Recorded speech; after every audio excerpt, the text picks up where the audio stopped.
God is looking for God seekers. Kindly say, God seekers. Psalms 14 verse 2.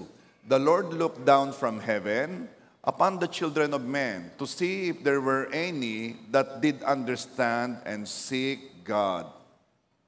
So, ang Diyos ay tumitingin galing sa kalangitan sa mga anak ng tao, sa mga tao, upang makita kung merong nakakaunawa, kung merong naghahanap sa Diyos. To see if there were any that seek God. Makikilala mo ang tao ayon sa kanilang hinahanap. Pag ang hinahanap ay saan kikita, ano siya? Negosyante. Yung iba, wala pa sa ano eh. Kapag ang hinahanap ay kung saan kakain, ano siya? Mukbang. Ano yung sabi ng sagot na iba? Gutom daw yun. Kapag naman ang hinahanap ay ang Diyos, ano siya? God seeker. Again, kindly say God seeker. So pag-usapan natin ang mga God seeker. Ano bang mga God seekers? Una, ang God seekers, itong katangian nila, they give up other gods. Ginigib up nila ibang Diyos, ibang Diyos. Ang ibang Diyos ay anumang ginawa mong source. Ulitin ko ha.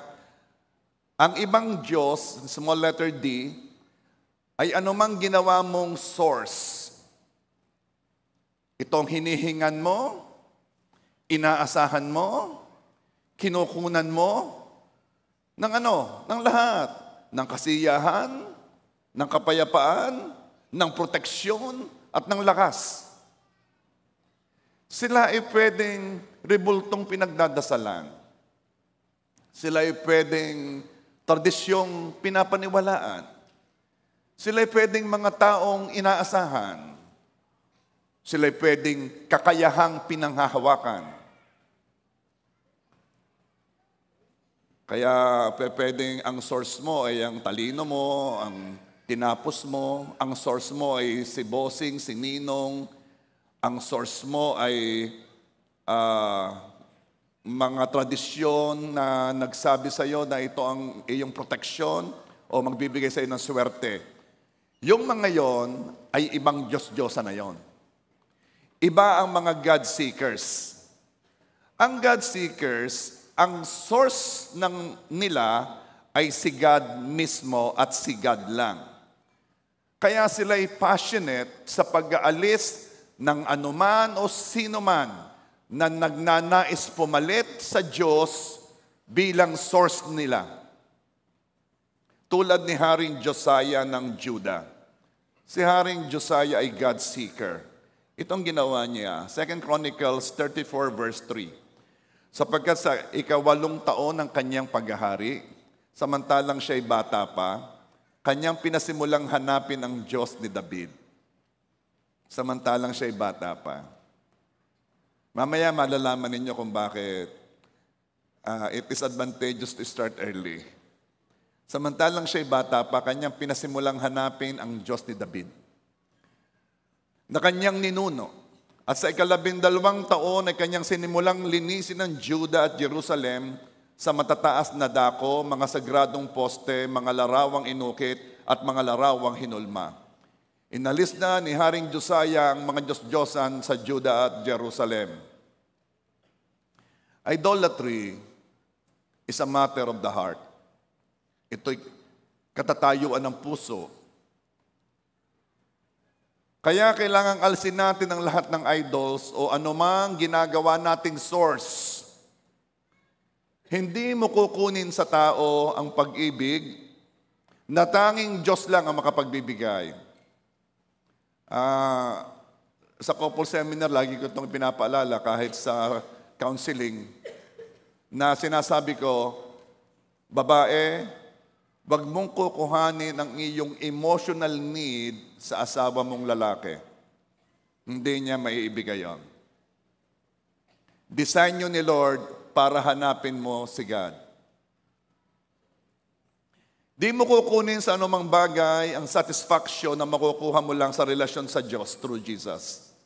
Hindi mo yan makukuha sa another car, another house, another business, the next million. Hindi mo rin kukunin sa accomplishment mo ang iyong worth o ang iyong halaga. Ang iyong worth ay makikita mo lamang sa sakripisyong ginawa ng Diyos para sa iyo. Yun ang iyong halaga, na siya'y namatay para sa iyo. Kapag Diyos lang ang source mo, Diyos lang ang hahanapin mo. Kapag hindi mo hinahanap si God, it means may iba kang pinagkukunan ng mga ninanais mo. May iba kang source. Pastor, naniniwala ako sa Diyos. Ang problema, yes, naniniwala ka sa Diyos. Ang problema ito, naniniwala ka rin sa ibang Diyos. Ang God seekers, inaalis nila ang ibang inaasahan. Nagtitiwala sila sa Diyos na alam na hindi sila pababayaan. Sometimes, eto na, kailangang dumaan pa sa mga matitinding pagsubok bago dumating sa puntos na hanapin ang Diyos. Dahil sa mga dinadaan ng mga dagok ng buhay, dahil sa mga dinadaan ng pagsubok, saka lamang natin nakikita ang kahinaan ng mga pinagkatiwalaan natin. Ang kahinaan ng mga bagay na kung saan ay naranasan nating mabigo. Mga bagay na ating inasahan. Mapapansin ninyo, malimit sa naghanap sa Diyos. Yung bang, akin na nga hahanapin si God. Ako ngay lalapit na, alamin ko na nga, ano gayan ako i-attend na. Malimit sa naghahanap sa Diyos ay ang mga tao na nagkasakit. Bakit? Kasi naunawaan na nila ang kahinaan ng kanilang katawan. Praise God ha, if you can use all your function, yung nagagamit mo lahat ng kamay mo, ang paa mo. Praise God ha. Nagagamit mo ang mata mo, ang tenga mo. Pero, mauunawaan mo lamang na yan ay biyaya kapag nawala. Kapag yung hindi cut, bago ko pa sabihin, kapag hindi na maikilos ang kalahati ng katawan, dahil may nangyari. Saka mo lang nalalaman na yung iyong ginagawang ay biyaya kapag nawala na ang iyong kakayanang gamitin. At saka mo malalaman, mahina pala ako. O ang mga kabataan, itong malimit yung marinig. Kung kumilos ang akala mo, yung lakas mong yan ay mananatili. Nagbabasketball ng 4 na beses sa loob ng 2 oras. Walang humpa, hindi napapagod. And you thought you'll always be like that? Kaya kung kumilos, para bagang hindi ko kailangan ikaw, hindi ko kailangan ito, I can do this.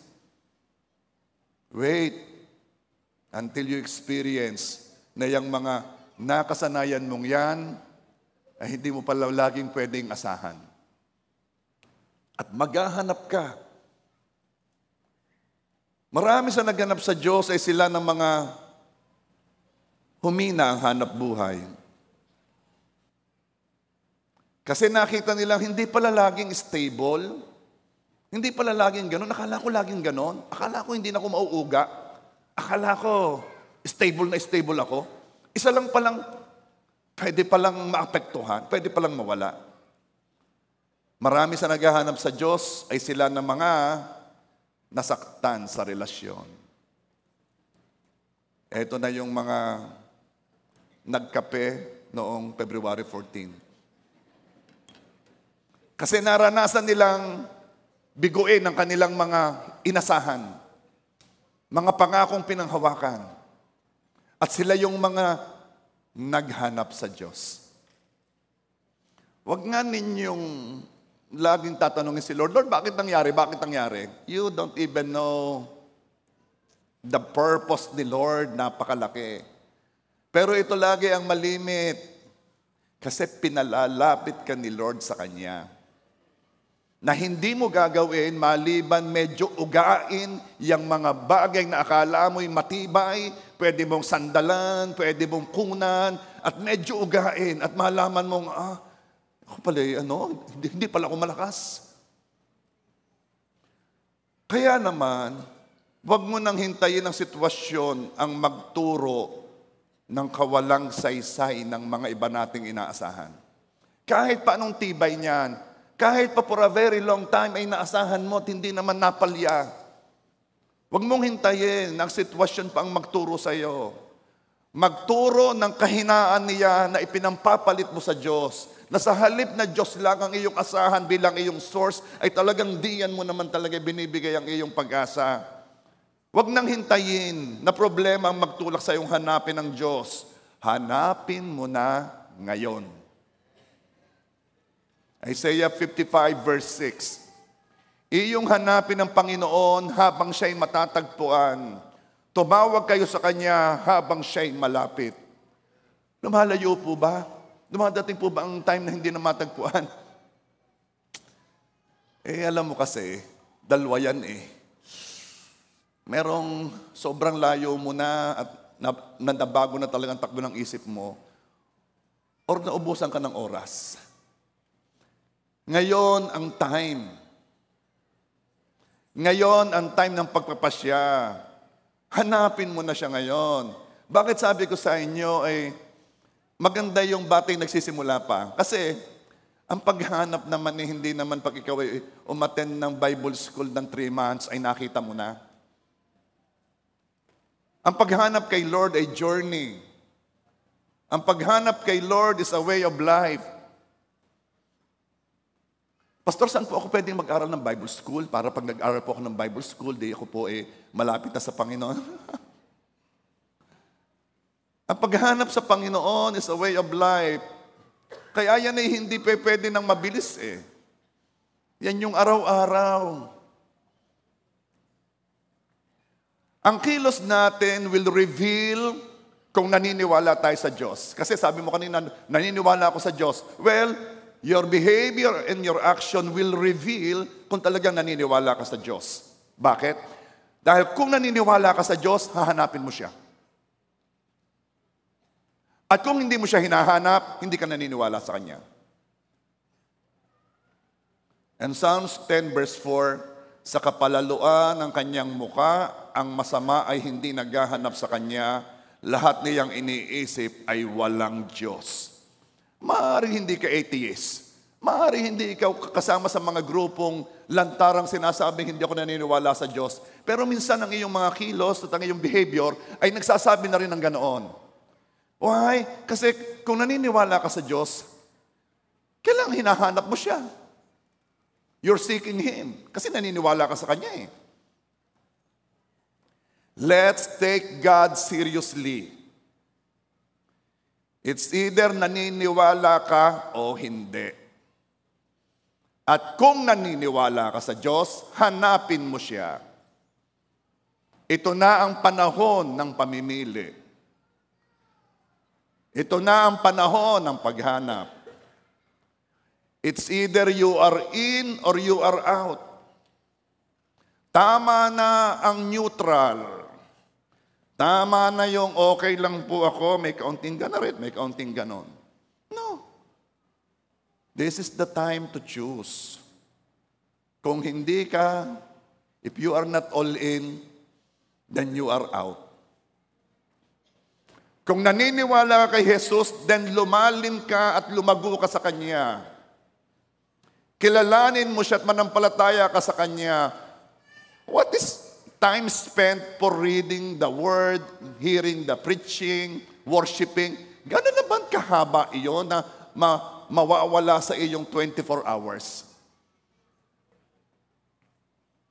Ba't di mo pa maibigay? Pastor, bukas ko na lang siya hahanapin. That's the story of so many people. Bukas na lang. Hindi mo hawak ang bukas. Hindi mo nga may ipangako ang bukas. Ilan na nagsabi sa iyong babayadan kita bukas?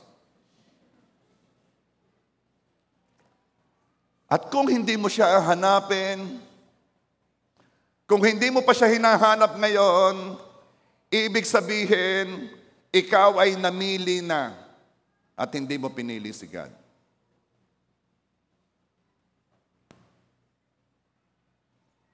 Parang sinasabi natin, kaya nating mabuhay ng malayo sa Kanya. Parang sinasabi natin, kaya nating mabuhay na hindi ko siya kinikilala. Parang sinasabi natin, I can do it by myself. Hindi natin alam ang consequences ng ating maling pili. Salamat, binibigyan tayo ng Diyos ng pagkakataon at pagkakataon at pagkakataon para magpasya. Pero I pray, you will choose now. Hahanapin mo na siya.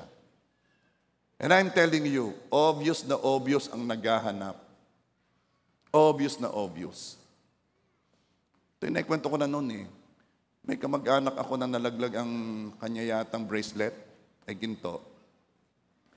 Ang ginawa niya, yung nilakada niya, which is medyo mahaba-haba, binalkan niya. At siyempre, hindi niya sinasabi sa iba na siya naghahanap ng gintong bracelet. Hinahanap niya, kasama ang kanyang anak. Small steps, tinitingnan lahat. At kung ikay nandoon, halata mo at sasabihin mo, ano kang hinahanap ninyong mag-ina? Kasi ang naghahanap ay halata. Ako ay may na-attenda na event sa isang hotel. Nalaglag ang singsing noong katabi ko o pera. Hindi ko na alam kung ano yung nalaglag. Pero yung babae na nakagown, nakagown. Pasok sa ilalim ng lamesa. Nakagown yun, ha? Hiyang-hiya naman yung asawang lalaki. Ay, tayo na diyan. Tayo na. Bakit? Halatang halata ang naghahanap. Ang tanong ko sa iyo, halata ka kaya na hinahanap mo si God?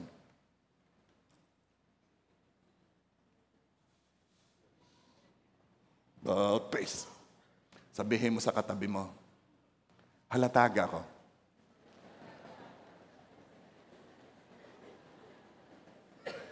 Anong sabi sa iyo? Ay halatang halata. Ay hanap lagi ng makakain. Halatang halata. You will know a person by what he seeks. Makikilala mo ang isang tao sa kanyang hinahanap.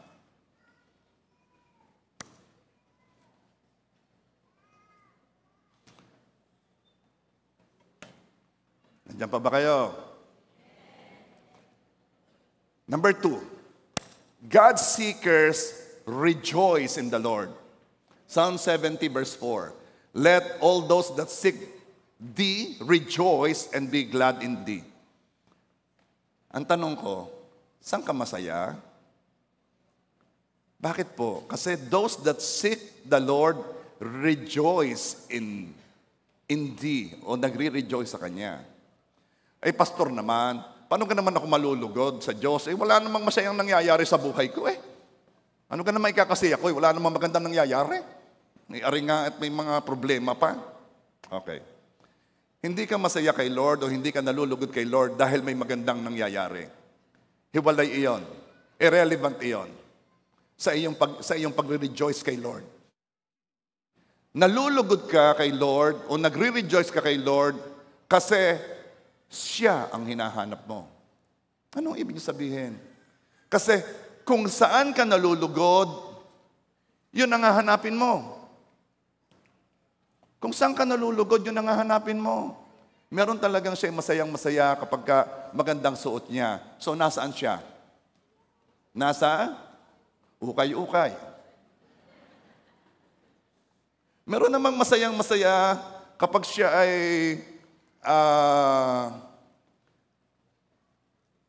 maganda ang sapatos. So, nasaan siya? Yes, nasa Lazada, nasa Anong ibig kong sabihin? Masaya ka sa hinahanap mo.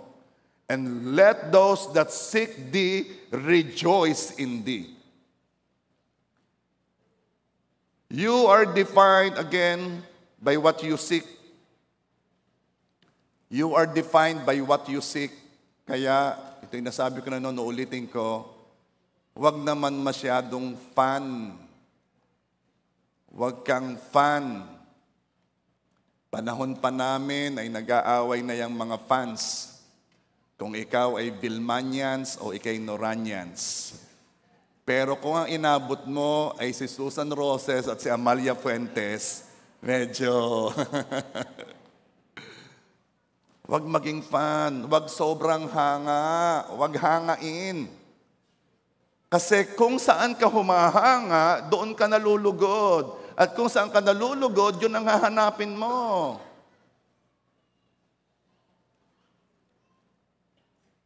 It is a wonderful blessing ng hinahanap mo is the Most High God. Ang pinakamataas sa lahat. Hahanga ka rin lamang, humanga ka na sa pinaka. Ang lumalang sa lahat. Talagang hindi ko malimutan nung may kasama ako kami nasa restaurant. Ay pumasok si Marvin, ano? Si Marvin Agustin, sabi ka ng kasama ko, sabi, magkakilala kayo? Hindi. Nag-automatic siya. Ay sabi naman ni Marvin, hindi siyempre, babati, akala magkakilala Sabi ko, huwag kang hangain. Ayaw mo pagka sa akin. Bakit? Bakit ko tinuturo yon? Because hahanapin mo ang kinaluluguran mo. Kay Lord ka humanga para siyang hanapin mo.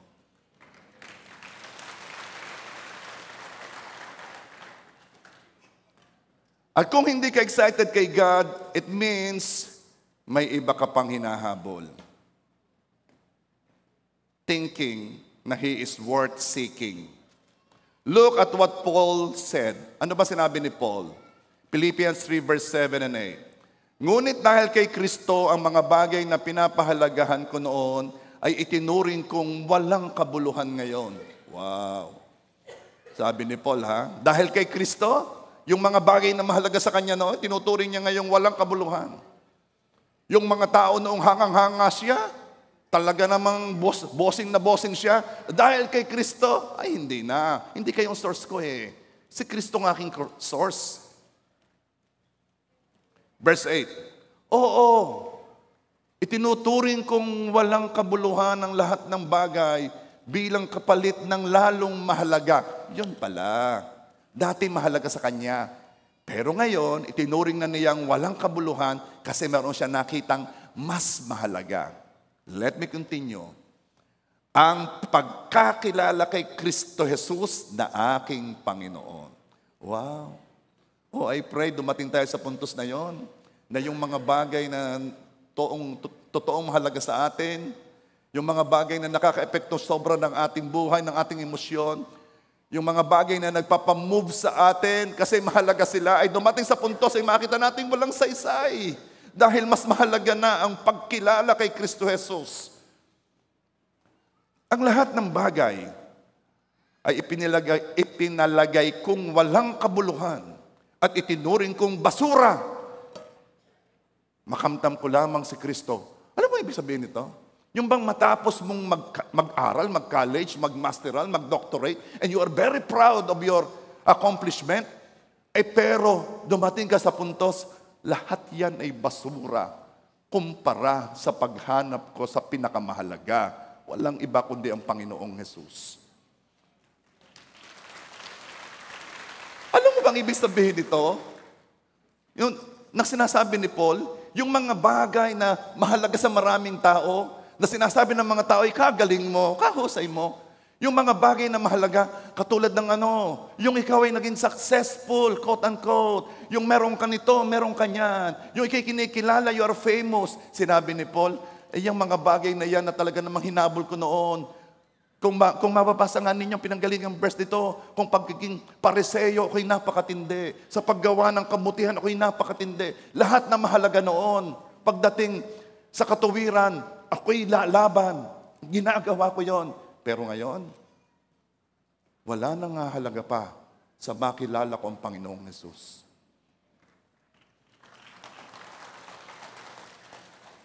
Yes, ang pinaka nagpapalugod na kay Paul ay ang makilala si Kristo. Ang pinakamahalaga sa kanya ay ito. Ang mga bagay na pinapahalagahan ng marami, itinuring niyang basura. Parang ang naalala ko na ko'y bata eh. Ang laro namin ay rubber band, plastiko, goma. Yan trophy yan pag marami ka. Binubuhol mo yan ng 20, talagang kapal. At yan ay nakabandolier sa iyo. Pag mga bata ka, yan ay mga pagdadating daming plastiko, daming gom. Dumating ang time, ayaw ko na. Gaya naman ang mga misay gustong-gusto mo pa. Dumating ang time, ayaw ko na. So, para ikaw ay dumami ng mga rubber band, kayo ay naglalaro, nagsisipa, pupunta sa kabila. Pag ayaw mo na kasi wala ka ng gana eh. Kahit mawala na sa'yo. Hindi natalo lahat. Tuwang-tuwa ang aking mga kalaro. Natalo nila ako eh. Dami nang nakuha sa aking rubber band. Pero hindi ako naapektuhan. Alam kung bakit? Nag-iba na kasi ang gusto ko. Hindi ko na gusto yun. Yung bagay na hindi mo gusto na talaga, hindi na siyang hinahabol mo, hindi ka na masasaktan kahit mawala sa'yo. Kasi hindi na siya eh. Katulad ni Paul, yung mga bagay na noon ay mahalaga sa akin at ang paggawa ng katuwiran, ang pagsunod sa batas, kung sa pagalingan niya ako'y lalaban, sabi ni Paul, sapagkat ako ay nagpapapatay ng Kristiyano. Sabi niya, pero hindi na yun ang laro ko eh. Hindi na ako masaya doon. Nakilala ko na si Kristo. At si Kristo nagpapasaya sa akin. I'm telling you, hindi ka mapupuknat diya sa mga bagay na binubuhusan mo ng iyong buhay, ng panahon mo, maliban lumipat ang iyong joy na sa halip na nandyan ay mapalipat kay Kristo. He who seeks God, rejoice in God. Oh, I pray dumating tayo doon. Na habang sila'y nagpapagalingan, nakita mo gang kotse ko. Ay, tunay na bago yan. Sabi ng isa, ay wala ka sa akin. Land Cruiser yan. Magaling at nakabili ako. Pipila ka. Wala ka sa akin. Mas matindi ito. Ano yan? Ferrari. San Miguel ang nagbebenta nito? Sa Tiramanaan. Magpapagawa pa nga ng racetrack doon sa Bulacan. Bakit? Para doon namin madrive. Tapos, sa pauwi, ikakarga ko sa truck. Kasi hindi naman pwede sa maandaan. Doon lang. Okay. Ay dumating ka. Habang sila nagpapadis ng mga mahalaga sa kanila. At ang sabi mo, alam mo, ang saya ko kay Lord. Ang buti talaga ni Lord. Siya talaga nagpapasaya sa akin. At sasabihin ng mga kausap mo, ano nangyari dito? Saan ito napasama? Ay baka ito yung nakulto na. Ay extreme na ito. Ay bakit? Ay hindi na naglalaro ng ating laro eh. Hindi na nalaban ng pagandahan ng sasakyan. At ay ang sinasabi lagi, Jesus eh. You change the game. Iniba mo na ang laro mo. Iba na ang nagpapasaya sa'yo. Oh, I pray dumating tayo doon. Philippians 3 verse 9, ang aking pagiging matuwid ay hindi sa pamamagitan ng pagsunod sa kautusan, kundi sa pananalig kay Kristo. Mga Pariseo, hindi na ko lalaban sa pagalingan at pabanalan sa inyo. Tapos na ang akong pagiging under ko ng mga kautusan. Hindi na yan.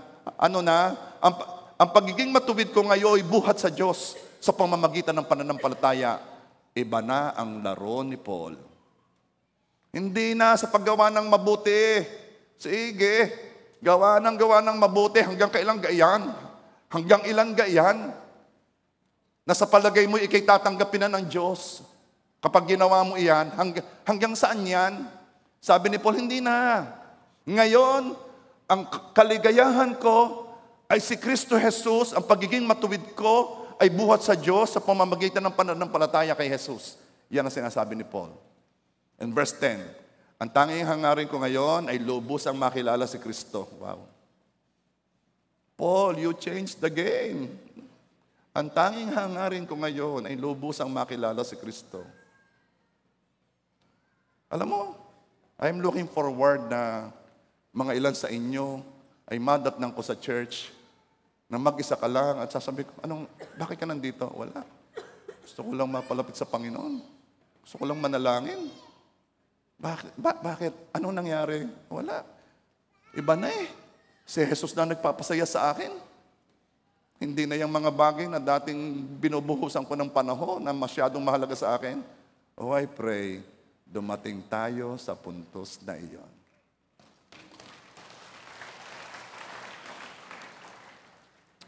God rewards those who diligently seek Him. Hebrews 11:6. He that cometh to God must believe that He is, and that He is a rewarder of them that diligently seek Him. Ano bang reward ang ibinibigay to those who diligently seek Him? It is the joy of knowing Him. Ito yung malalaman mo eh. Ano ka nagpapasaya sa'yo? Sabi ng Bible, if you want to be wise, be eternity-minded. Lahat na nagpapasaya sa'yo ngayon, believe me, kahit ano yan, walang tao in his deathbed, naghihingalo o may sakit o alam na siya'y aalis na, walang taong nagsabing, lahat na nagpapasaya sa akin yan, dalhin mo dito. No. Wala na yung pakialam sa lupa, manahan ng lupa, wala na yung pakialam kung ano gan nangyari talaga, bakit naghiwalay si Bea, saka wala na yung pakialam. Wala na yung pakialam sa politika, sino ang susunod na lalaban, wala yung pakialam. Wala yung pakialam sa mga bagong negosyo, wala yung pakialam. Wala yung pakialam. Ang gusto na lamang niya, patawag mo si pastor at ako ipag-pray. Patawag ang aking ang mga kamag-anak ko at ako gusto ko nang makipag-ayos. Naging matalino na. Ang mahalaga na ay hanapin ng Diyos. Ang mahalaga na ay lumapit sa Panginoon.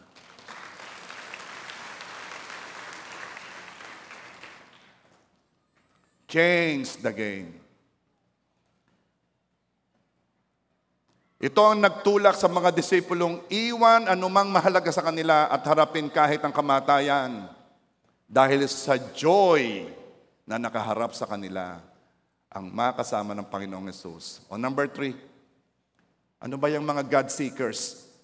Kasi ang Diyos naghahanap, di ba sabi ko sa inyo kanina, ang Diyos ay nasa kalangitan, tumitingin sa mga tao, naghahanap ng mga naghahanap sa Kanya. Ang Diyos nakatingin ngayon. Nakatingin sa JA1 Rosario, pati sa mga naka-online, tinitingnan kung may naghahanap sa Kanya. Oh, I pray, makita tayo.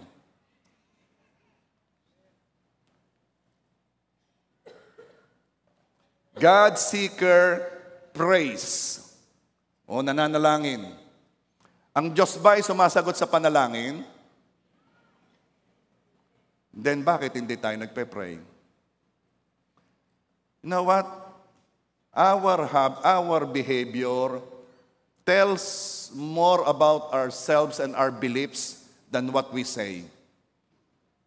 Yes, naniniwala akong ang Diyos ay sumasagot sa panalangin. If kung talagang naniniwala ka, then you will be praying more. Ako nagpa-pray over na lang ako sa iba. Nagpa-pray over. Naniniwala ako sa panalangin, kaya nagpa-pray over. Okay. Daniel 9 verse 3. And I set my face unto the Lord God to seek by prayer and supplications with fasting and sackcloth and ashes. Si Daniel talaga ay nanalangin sa Diyos, hinahanap si Lord, hinahanap ang kanyang, naghahanap siya ng kasagutan.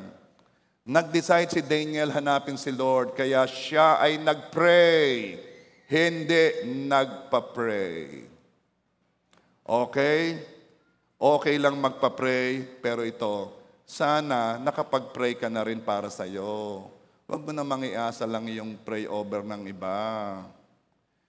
Most of the time, kaya tayo nagpapa-pray over, ito ang reason. Wala tayong confidence mag-pray. Kaya tayo nagpapa-pray. Okay lang naman yon. Okay lang magpa-pray over. There will be people that will pray over you. And praise God sa mga intercessors, prayer warriors na yan. Thank you, Lord. Pero ito ang gusto ni Lord ay ikaw mismong nananalangin. Kaya naman, ini-encourage ko kayo para kayo ay magsimula ng ganahan, umattend kayo ng mga prayer meetings natin, prayer works. Ang prayer works ay tuwing Wednesday. Attend kayo ng prayer meeting every day, alas 9 yata dito sa office. Umattend kayo ng youth service which is every Friday. Okay. At midweek service every week, every Thursday. Bakit? Para masanay kang mag-pray. Para masanay. Bakit? Kasi God seeker prays. And God seeker prays early. Awit 63 verse 1. O Diyos, ikaw ay aking Diyos, hahanapin kitang maaga. Uulitin ko hahanapin kitang after lunch. Hahanapin kitang maaga, nauuhaw sa iyong aking kaluluwa, ang aking laman sa iyo nananabik, gaya ng isang tuyo at lupang uhaw na walang tubig. Nauuhaw sa iyong aking kaluluwa. Pagkagising, tingnan mo kung ano agad ang ginagawa mo at malalaman mo kung anong hinahanap mo. Most of the time, pagkagising ang hinahanap mo ay cellphone.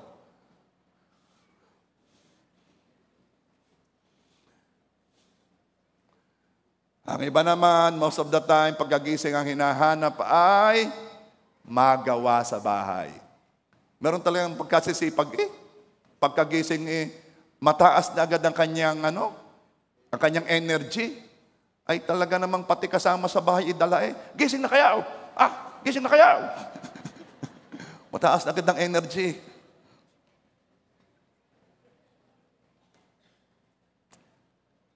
Pagkagising, tingnan mo kung anong ginagawa mo, malalaman mo kung anong hinahanap mo. Ang mga God seeker, pagkagising pa lang, nasa isip na si Lord.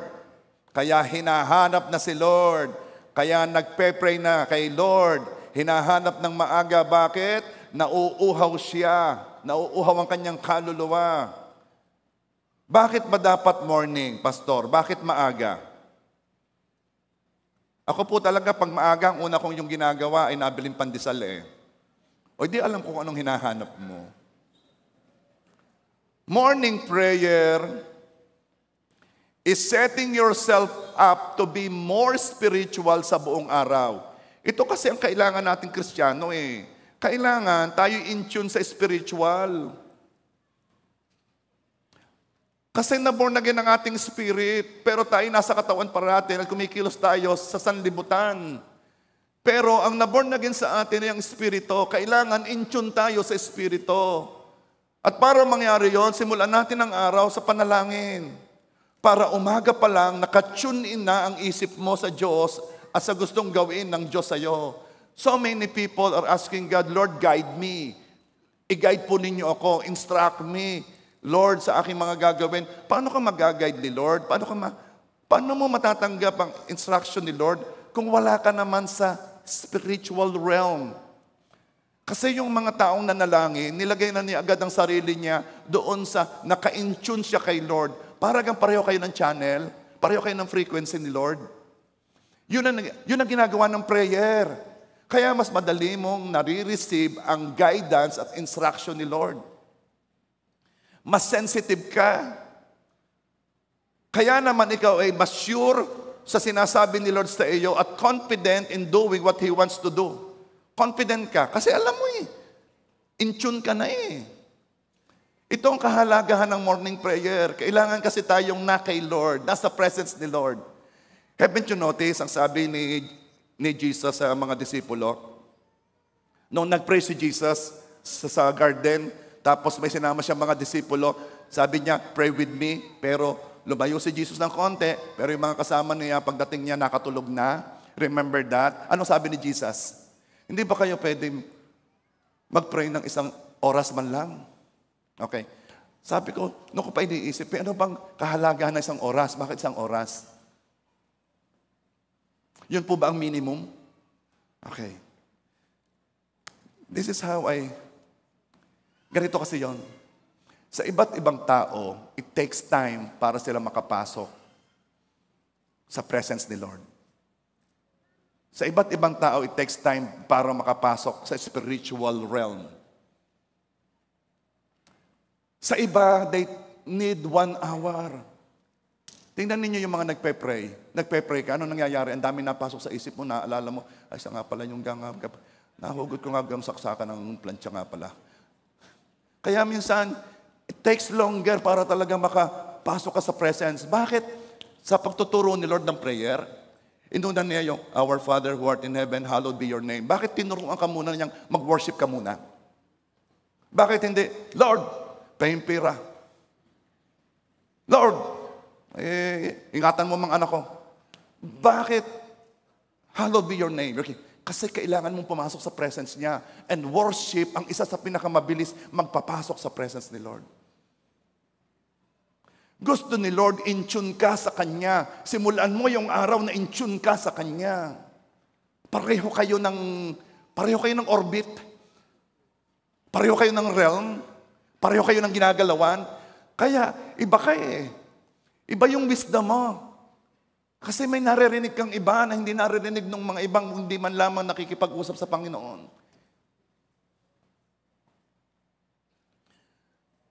Pag naunahan ka sa umaga ng social media, pag naunahan ka sa umaga ng gawaing bahay, hindi mo alam, dala ka na niyan. Ubus na ang 1 oras, sumasagot ka pa lamang sa mga musta na. At humihirap mag-tune in kay God at mamaya dala ka na ng araw mo ni hindi ka nakakonect kay Lord.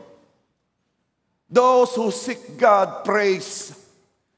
Kaya mo hinahanap si Lord kasi kailangan mo siya. Ikaw ay God seeker kasi alam mo hindi ka pwedeng mabuhay sa araw na ito na hindi ka muna lumapit sa Kanya sapagkat kailangan mo siya. And you know what? Bakit sinabi, your mercy is new every morning? May nagsabi, hindi po pala pwedeng ako yung nagpe-pray good for 1 week. Yung magpe-pray ngayon, Lord, ito na pong prayer ko for the whole week.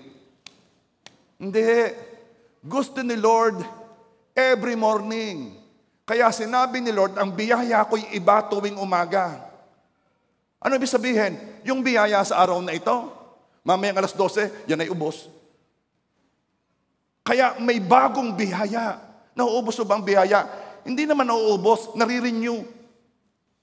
Kaya ang kailangan mo araw-araw, nakakonect ka kay Lord para natatanggap mo yung biyayang new every morning. Kasi gusto ni Lord, continuous ang iyong connection sa Kanya. Gusto ni Lord, God seeker ka. Gusto ni Lord, dire-diretsong hinahanap mo siya. I'm telling you, yung tayo natin ngayon, kulang na kulang. Kasama ako. Huwag mong sabihin, okay ka na. Laging ang mindset mo, kulang pa ang paglapit ko. Are you there?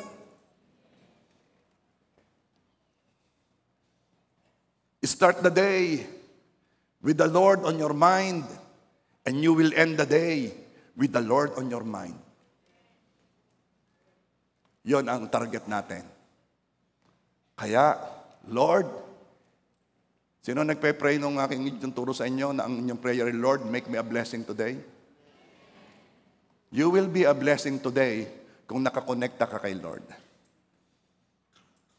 You will have the confidence to do whatever you want to do, to serve God, to do your calling, to do business, to study. You will have the confidence kapag alam mo, nakakonect ka kay Lord Dahil God seeker prays. O I pray pagkatapos nito, sisimulan mo na talaga ang pagpipray tuwing umaga. I'm telling you, hindi yun madali ha. Lalo't ikay babago lang magsisimula, hindi yun madali. Sapagkat labanan niya ng isip, labanan niya ng mga habit, ng mga gusto mong gawin. Pero hindi, ilalaban mo yon. Ilalaban mo yon. Gigising ka talaga. And I pray, kung sa unay mahirap, itutuloy mo hanggang maging habit. At hindi lamang sa itutuloy, hintayin mo na makapasok ka. Hintayin mong makapasok ka sa presence niya. Hintayin mo. Wag yung, okay na, 10 minutes na okay na yun, dahil pa kong gagawin. Ang prayer is not an activity. A prayer is you wanting to connect to God. Kaya actually, walang oras yan eh. Sinabi lamang ni Jesus na, hindi ba kayo makapadalangin kahit isang oras man lang? Kasi sa isip ni Jesus, siguro naman sa isang oras ay pasok ka na. Sa isang oras naman siguro papasok ka na. Saan? Sa presence ko. Sa presence ng Diyos. Pero those who are in continuous connection, alap, bago matulog connected kay God, nag-pray, pagkagising, connected kay God, walang putol yan. God seeker prays and prays early. Palakpakan mo nga si Lord.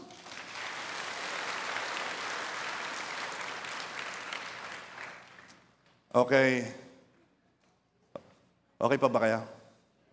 O sige, magsasabi na lang ako ng isa. Dahil meron pa rin, akin ang puputulin. Ano bang ginagawa ng Diyos sa God seeker? Una, God is good to those who seeks Him. To those who seek Him. God is good to those who seek Him. Lamentations 3:25. The Lord is good unto them that wait for Him, to the soul that seeketh Him. Yes, the Lord is good. Sinasabi natin yon. The Lord is good. Yes, dagdagan mo. The Lord is good to those who seek Him. Iba pa rin ang makikita mo ang kabutihan ng Diyos kapag hinahanap mo siya. Sa mga God seekers, welcome to the world of favor. Favor na obvious na obvious. Kilala ba ninyo si Rani? Si Rani po? Rani po, narito ka ba? Makikita yung nga Rani. Iyo, si Rani po. Umarap ka nga sa kanila, Rani po. Yeah. Huwag kang mahiya. Moment mo na to. Talikod, harap ka din doon sa kabila. Yan, yan. Gawa po yung si Rani po eh. Ano? Talaga yung mga po, yan gwapo yan. Ito po. Sino pa dyan? Jessie po. Liobi po. Yan ang mga gwapo. Yang si Rani po, o Rani. Rani na lang ano? Ba't ka nawala ulit si Rani? Saan kayo? Yan. Rani na lang, Rani. Okay. Kasama ko yan sa Sanjupsal eh. Kaya nalaman ko to eh.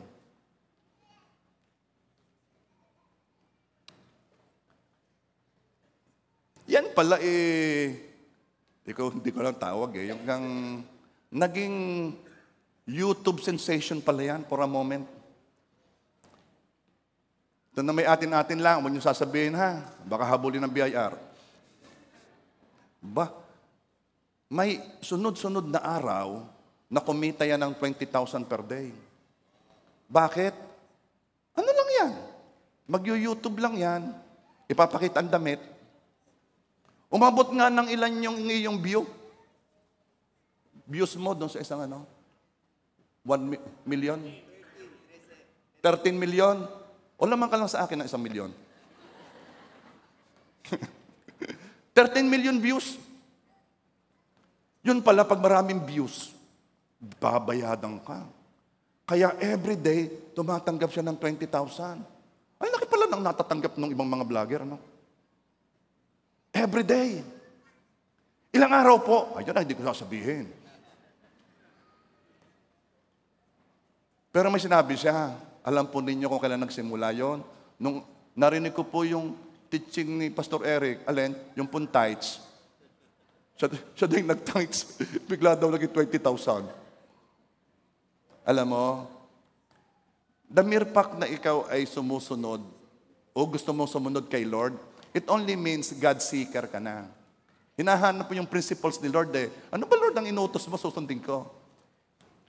At yun, obvious na obvious ang favor sa mga taong humahanap sa Kanya.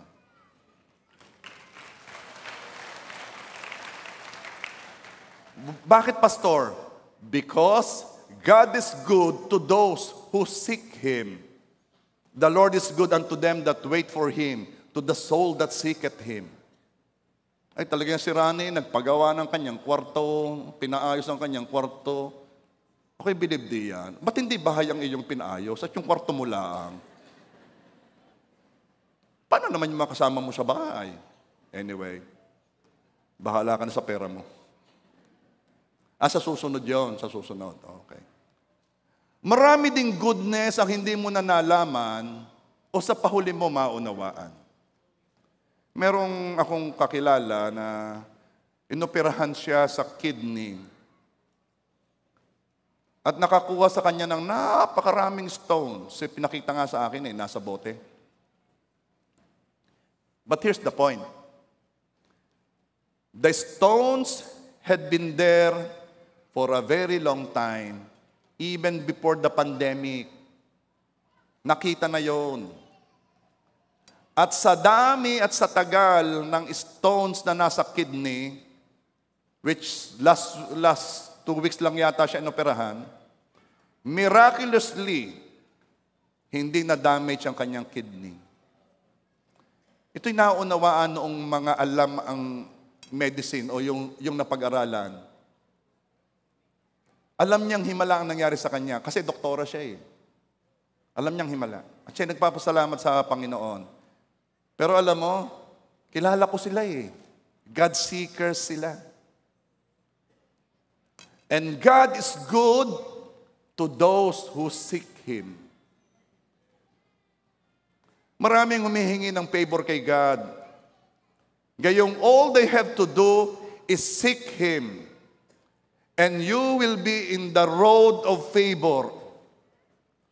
All you have to do is seek Him. At ikaw ay dadalhin ni Lord sa daanan ng pabor. Hindi mo na nga kailangan humingi. Alam mo nang you are favored kasi you are seeking Him. Pangako ito ng Diyos sa mga naghahanap sa Kanya. As you seek Him, you will see the goodness of God. May mga taong may mga hinahanap. Hinahanap yung kaper ng earrings, hinahanap yung kanyang wedding ring, nalaglag. Meron naman naghahanap ng kanyang lisensya, ganyan. At sila'y nalulungkot noong hindi nila makita, pero nung nakita nila masayang-masaya sila, nakita ko rin. Iba kay Lord. Kay Lord, naghahanap ka pa lang, blessed ka na. Pastor, bakit hinahanap palang i-bless na? Kasi ang pangako ni Lord ay ito. Psalms 9 verse 10. And they that know thy name will put their trust in thee. For thou, Lord, hast not forsaken them that seek thee. Ito ang reason kaya naghahanap ka palang i-bless ka na. Kasi walang itataboy si Lord sa humahanap sa Kanya. Walang ire-reject si Lord sa mga humahanap sa Kanya. Ano mang kasalanan mo, ano mang nangyari sa buhay mo, ano mang problemang dinaanan mo, ikaw man ay damaged good ang iyong tingin. Ang tingin mo man ikay broken na broken, may sasabihin ako sa iyo, walang itataboy si Lord sa mga lumalapit sa Kanya. It does not matter kung gaano kalayo ikaw kay God. It does not matter kung ano mang katindi o kadami o kalalim na kasalanan ginawa mo. Kapag lumapit ka kay God, ito ang kanyang pangako. I will never leave you nor forsake you. Basta hinahanap siya, makikita mo siya. Matthew 7 verse 7, seek and you will find. Pastor, parang namang nung aking hinanap, hindi ko nakita eh. Knock and the door will be open.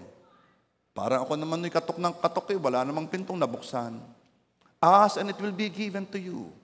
Para namang ako'y humingi ng humingi, hindi ko tinanggap. Okay. Listen. Hindi lahat ng panalangin ay tutugunin ng yes. Lalo na't hindi ayon sa kalooban ng Diyos. Pero pag ayon sa kalooban ng Diyos, ilaban mo na sa panalangin. Ano ho ba yung ayon sa kalooban ng Diyos? Na ang pinagsama ng Diyos bilang mag-asawa ay hindi pwedeng paghiwalayin. Ipanalangin mo yon. Bakit? Kalooban yun ng Diyos. Pero itong gusto kong sabihin sa inyo, paano naman po yung hindi nakasulat sa Bible? Hindi lahat ng panalangin ay tutugunin ng yes. Katulad ng dalawang coaches ng magkalabang team, parehong nanalangin. Hindi naman pwedeng parehong sasagutin pareho silang mananalo. Talaga may isang matatalo doon. Pero sa mga naghahanap sa Diyos, God will make everything that happens to you to work for your good. Kung sa palagay mo may natalo ka, itong sigurado, gagawin ni Lord na yung mga nangyari sa iyong yan, kahit parang talo, ito'y mangyayari sa ikabubuti mo. Maaaring hindi mo kita ngayon, pero makikita mo mamaya. Lahat yan ay magtatagni-tagni sa ikabubuti ng mga nagmamahal sa Kanya. Kung wala pa rin ang hinihingi mo, consider na baka hindi mabuti yon para sa iyo o para sa time na ito. Okay. So many people are asking, Lord, baguhin mo ang asawa ko. Baguhin mo ang asawa ko. Baguhin mo ang asawa ko. Lord, ba't hindi siya nababago? Ay hindi lamang makasagot si Lord o nung nasagot hindi mo narinig, ay hinihintay kung ikaw mauna. May mga sagot sa panalangin na darating sa tamang panahon. Kaya hindi dumadating. It could be hindi panahon. Dahil baka pag pinabalik, ay umalis ulit. Lord, ipasa mo na ako. Kalooban mo naman na makapasa ako. Ganito yon. Naghahanap ang school ng bibigyan ng loyalty award. Baka ikaw yon. Wala akong maisip. Malimit, hindi mo, ito yan ha. Ito sasabihin sa'yo. Hindi magkakamali ang Diyos. And don't ever think na yung hinihingi mo ay mas mahalaga sa gustong gawin ng Diyos sa buhay mo. Because at the end, ang mahalaga ay makilala siya. I'm telling you, at the end, everything that we do here on earth will not be important. If you want to be wise talaga, I pray, hingin mo kay Lord na maging eternity-minded ka. Ang isipin mo talaga yung walang hanggan kung gusto mo maging wise.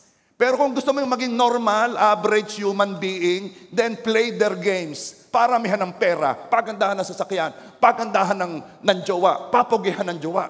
Sige pa, anong labanan? Pagandahan ng sapato. Sige pa, anong game? Anong laro? Pataasan. Pagalingan ng team.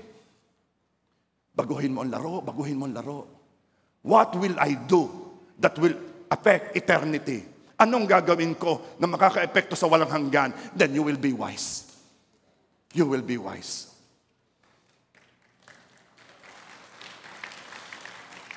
Change the game. Kaya nga yung prayer, Lord, pagkagising mo pa, make me a blessing. Make me a blessing, Lord. Bakit? Kasi pag blessing ka, marami kang gantimpala sa langit. Iba ang thinking mo eh. Okay. Psalms 34 verse 10. Tatapusin ko na dito. The young lions do lack and suffer hunger, but they that seek the Lord shall not want any good thing. Wow. Pastor, sobra ka naman. Puro naman eternity.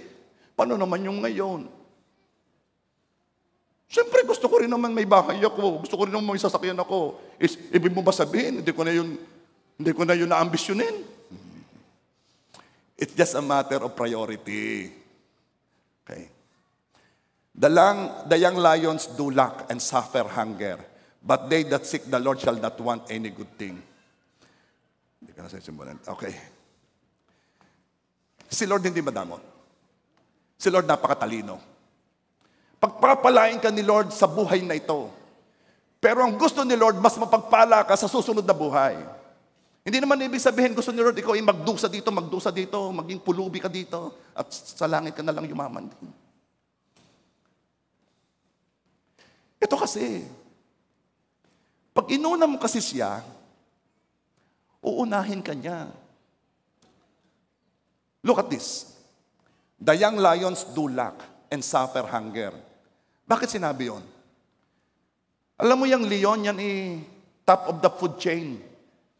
Ano ibig sabihin? Kakainin ng wolf ang rabbit. Kakainin ng wolf ng...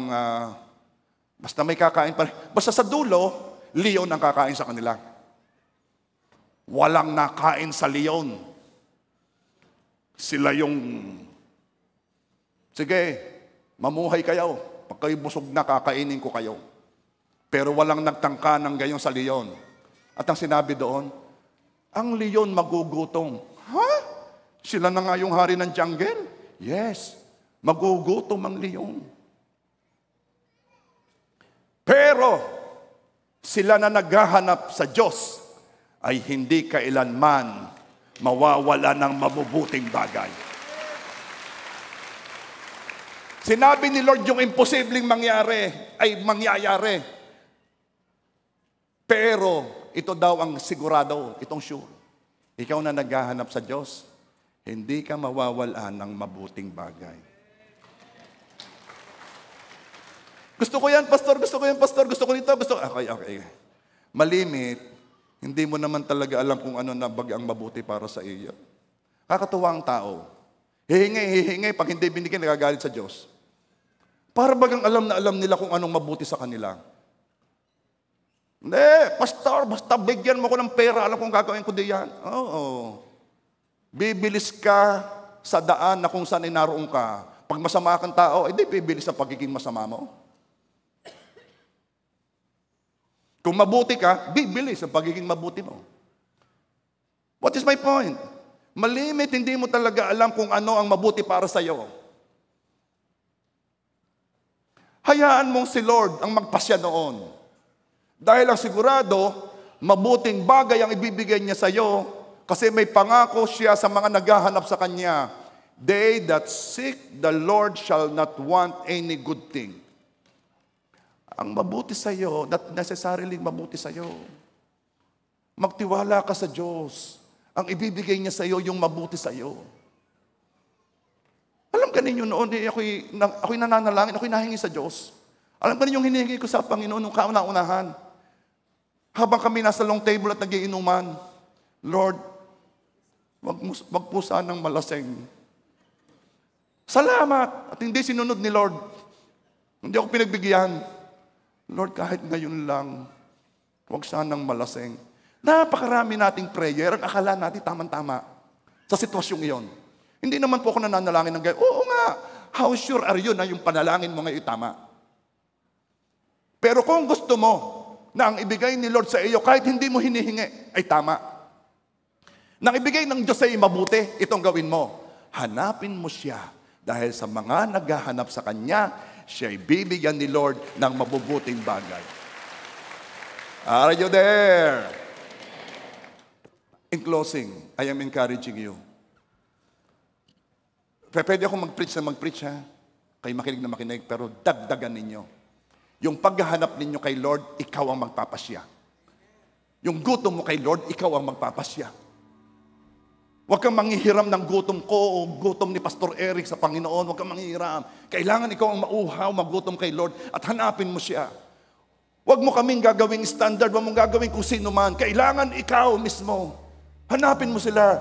Some of you here, I know, have seek God long time ago. At alam mo, ikay tumigil. Alam mo, ikay naglay low. Come on. Come back to your first love. Yung preaching ko nung Sunday, balkan mo ang iyong unang pag-ibig. Ang sabi ni Lord, ramdam ko, hindi mo na ako mahal ngayon katulad ng pagmamahal mo noon. And how are you going to do that? Hanapin mo siya.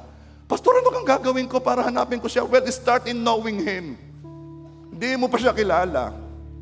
Magbigay ka ng time. We have the technology. Pakinggan mo ng pakinggan ang kanyang word. At habang pinapakinggan mo yan, hindi mo alam nangyayari sa espiritu mo, siya'y lumalakas. At mamaya, in tune ka na kay Lord, na gusto mo lang marinig ay patungkol sa Kanya. Mamaya, hindi mo alam, napaka-sensitive mo na sa Kanyang presence. Alam mo, kapag Diyos yan at kapag hindi Diyos. At mapapansin mo, lakas mo na ngayong lumabas sa tukso compare noong una. Yes, maaaring hindi ka perfect pa rin, hindi ka magiging perfect. Pero ikaw ay pabuti ng pabuti, paayos ng paayos, pabanal ng pabanal. Ito ang mararanasan mo habang hinahanap mo si Lord. At ngayon, let's worship God. Let's enjoy His presence. Let's rejoice in His goodness.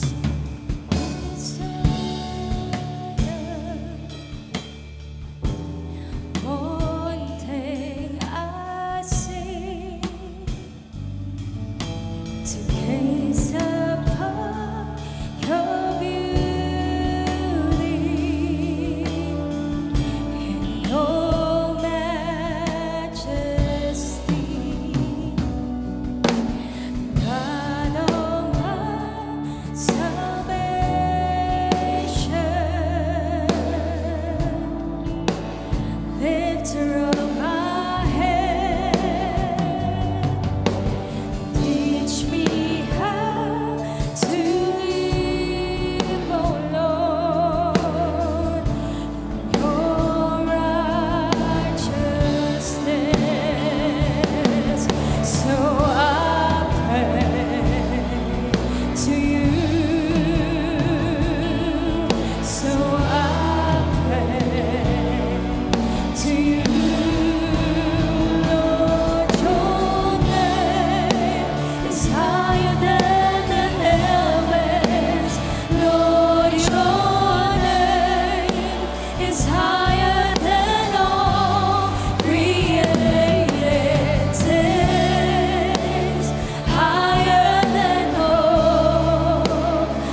55 verse 6 says, iyong hanapin ng Panginoon habang siya'y matatagpuan, tumawag kayo sa Kanya habang siya'y malapit. Father God, tumatawag po kami sa inyo, Panginoon. Dalangin po namin, Panginoon. Baguhin mo ang puso namin na ikaw ang hanapin. Lord, biyayaan mo kami. Paalalahanan mo kami na ikaw ang pinakamahalaga. Katulad ni Paul na iginibab ang mga bagay na noong unay mahalaga sa kanya. Itinuring itong basura. At ang ninais na lamang ay makilala ka, Lord, I pray, yun din ang maging tibok ng aming puso. Na ikaw ang i-priority, ikaw ang unahin, ikaw ang makilala. Lord, ayaw na namin ang kami nasa gitna. Ayaw na namin ang kami maligamgam. Ayaw na namin, Panginoon. Lord, biyayaan mo kami. Na obvious na ikaw nang hinahanap namin. Lord, hindi dahil may kailangan kami, kundi dahil ikaw ang kailangan namin. Biyayaan mo kami, Panginoon. Baguhin mo ang puso namin, na sa halip ang nais namin ay ang dala mo, ang naisin namin ay ikaw na may dala. Baguhin mo ang puso namin, Panginoon. Alsin mo ang takot at ang pangamba. Hayaan mo matuto kami magtiwala sa iyo. Na kapag ikaw ang inuna namin, Panginoon, hindi mo kami pababayaan at mararanasan namin ang mabubuting bagay na nanggagaling sa iyo at ikaw ang nakakaalam noon. Biyayaan mo kami, Panginoon, na tunay na kami maging totoo na, Lord God, that we are in, not out. Biyayaan mo kami, Panginoon, makapagpasya na maging tunay sa puso namin, ikaw ang hinahanap namin. Biyayaan mo kami, Panginoon. Biyayaan mo kami, Lord God. Lord, I pray, I lift up to you this church. I lift up to you the online viewers. I lift up to you everyone here, Lord God. Na Panginoon, dumating kami sa puntos, Lord God, na ang sigaw ng puso namin na ikaw na lamang. Dumating kami sa puntos, Panginoon, na sasabihin namin, hindi ka namin ipagpapalit kahit kanino. Dumating kami sa puntos, Panginoon, na mahal ka namin. Oh, I pray, oh Lord.